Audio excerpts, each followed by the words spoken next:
muutama metri ennen tätä estettä. Otetaan keulaa, käännetään vasemmalle. Ja sitten hieman oikealle.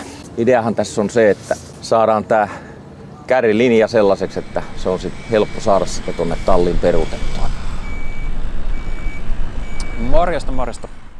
Pitkään ja paljon toivottu video kuorma-auton ja varsinaisen perävaunun yhdistelmän eli täysperävaunun yhdistelmän eli täykkärin peruuttamisesta olisi tässä.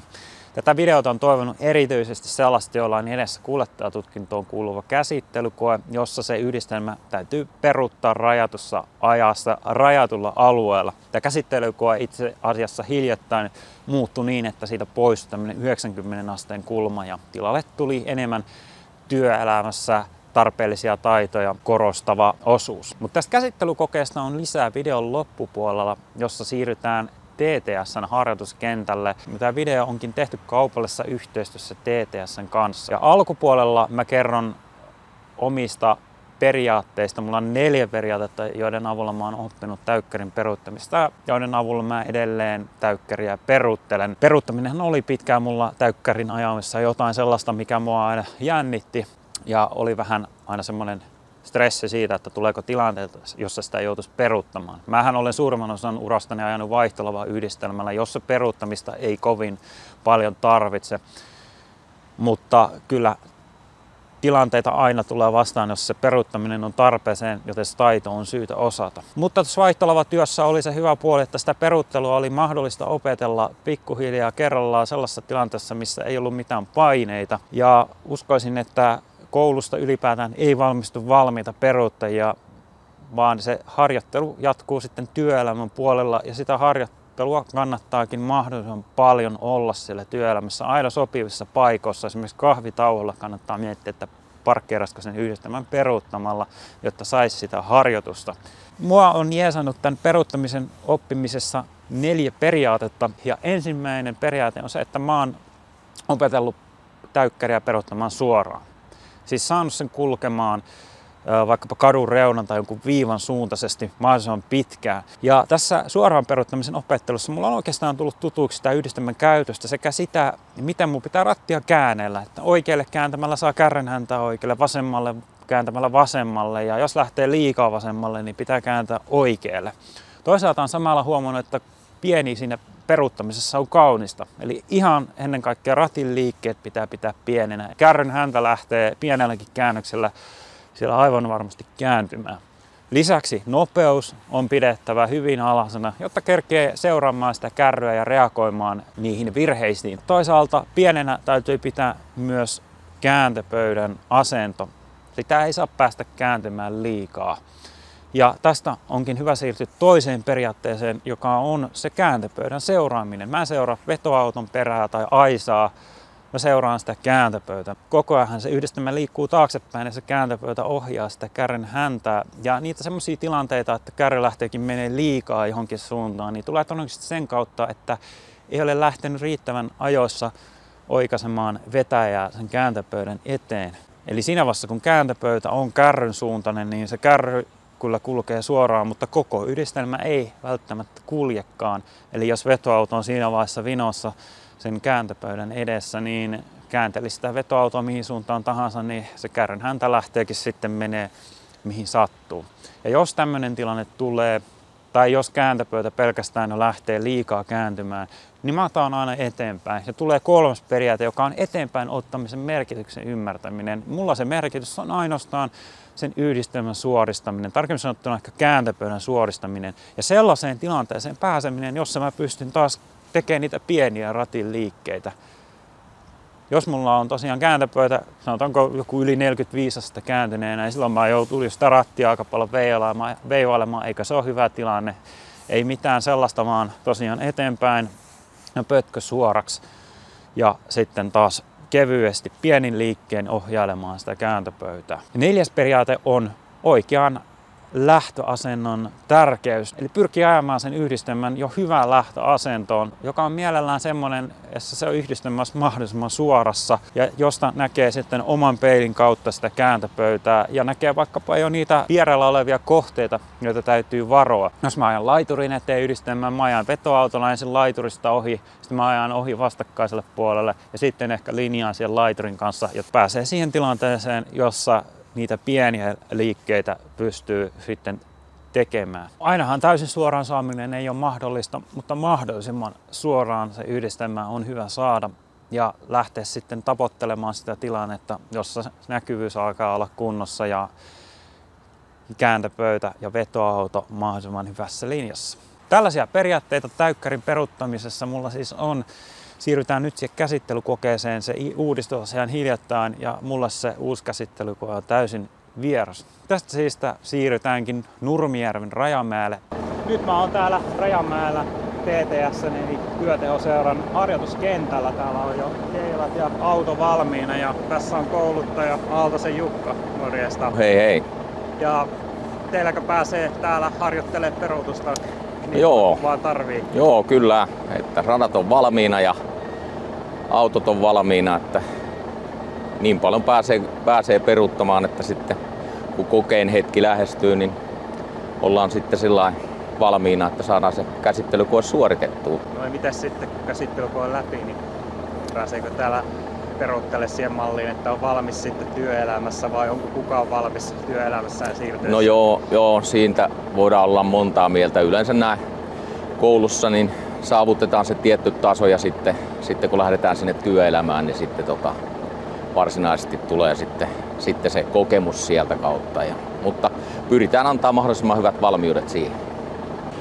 No niin, sitten kun sitä käsittelykoetta ruvetaan tekemään, tai suoritusta tekemään, niin kierretään yhdistelmällä rata ja tullaan sitten tähän lähtöporteille. Auton keula näiden ensimmäisten porttikartioiden kohdalla soitetaan äänimerkki tutkinnon vastaanottaja laittaa kellon käyntiin ja 15 minuuttia on sitten tähän koko suoritukseen tehtävään varattu aikaa. Ja kun ollaan se äänimerkki annettu, niin sitten ei muuta kuin lähdetään liikuttamaan yhdistelmää eteenpäin.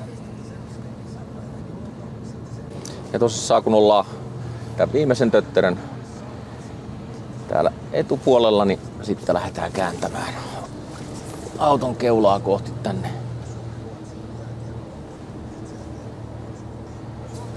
toista kartioestettä. Muutama metri ennen tätä estettä otetaan keulaa, käännetään vasemmalle ja sitten hieman oikealle.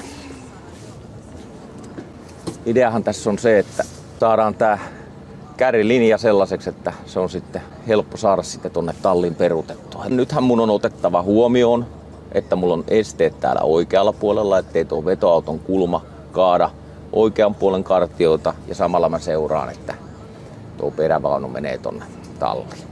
Kun tää perävaunu taikka yhdistelmä on saatu aika optimiasentoon, niin kovin paljon tätä ohjausta ei tarvi liikuttaa. Sitten kun se kärri alkaa olemaan siellä tallikavennuksen suuntaisesti, niin sitten lähdetään näitä kärrin ohjaavia akseleita suoristamaan ja saataisiin sitten mahdollisimman keskelle ja sitten vielä suoraan. Sitten kun sen irrottaa ja kytkee taas uudestaan, niin se on sitten helpompi tehdä, kun siellä on akselit suorassa. No sittenhän otetaan tää perävaunu niin, että se vetopää on siellä ensimmäisen kartiolinjan sisäpuolella. Sehän on nyt arvioitava sitten tästä. Kuitenkin kannattaa muistaa, kun peruutatte niin perävaunua kuin sitä vetoautoa tonne talliin, että se on sitten 1,5 metriä pidempi kuin se vaunu tai se vetoauto, ettei peruuta liian pitkälle ja mene tavallaan sitten tuolta perävaunun takaosalla kaatamaan sitten noita keiloja. Nyt kun ollaan saatu kärri tänne talliin, niin sitten meidän pitäisi lähteä ja katkaista tää yhdistelmä.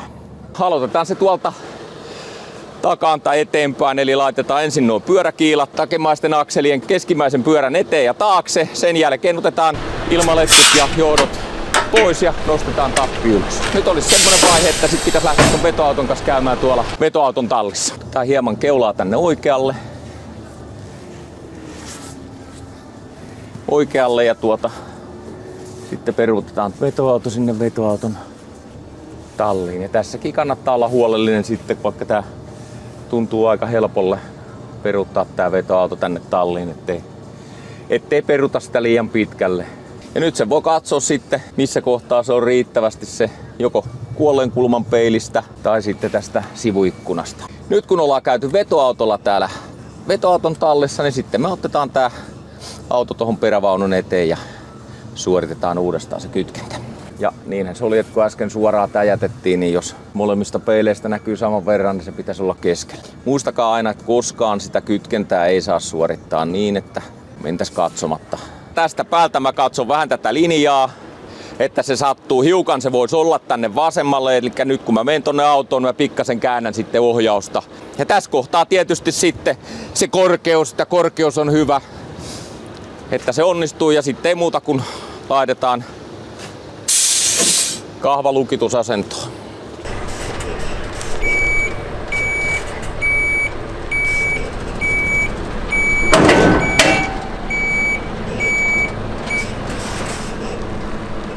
Mä äsken käytin sitten eteenpäinmenovaihdetta ja kokeilin, hiukan nykäsin ja kokeilin, että se tappi varmasti on kiinni. Laitoin hätävilkut päälle, jotenka sitten kun mä kierrän tätä kärriä, niin mä näen ainakin, että vilkun polttimot ja takavalot toimii. Hyvä, ja ei muuta kuin lähdetään kytkemään.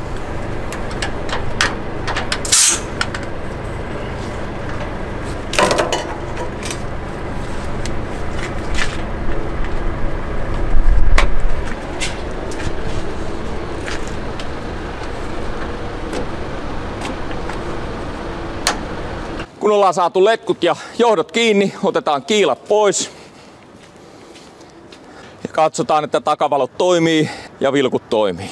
Sitten voi sille tutkinnon vastaanottajalle ilmoittaa, että katsoisiko hän, että pyörät pyörii ja jarruvalot toimii. Mennään autoon ja siirretään yhdistelmää 1-2 metriä eteenpäin. Ja otetaan hätävilkut pois päältä. Kun tutkinnon vastaanottaja on katsonut, että pyörät pyörii ja jarruvalot toimii, niin tehdään ilmoitus, että tehtävä valmis. Tietysti nyt tehtiin tää koe tällä täysperävaunulla. Tähänkin kokeeseen löytyy se toinen vaihtoehto, eli puoliperävaunulla voi suorittaa. Ja tämähän nyt on sitten tää käsittelykoe sen takia, että kuljettajalla on tietty taso suoriutua tehtävästä ja valmiita kuljettajiahan ei tämän kokeen läpäisylläkään vielä tule, vaan kyllähän se sitten kun mennään tuonne työelämään ja siellä joudutaan pohtimaan niitä asioita ja peruuttelemaan, niin siellä se sitten se varmuus kasvaa ja ammattitaito.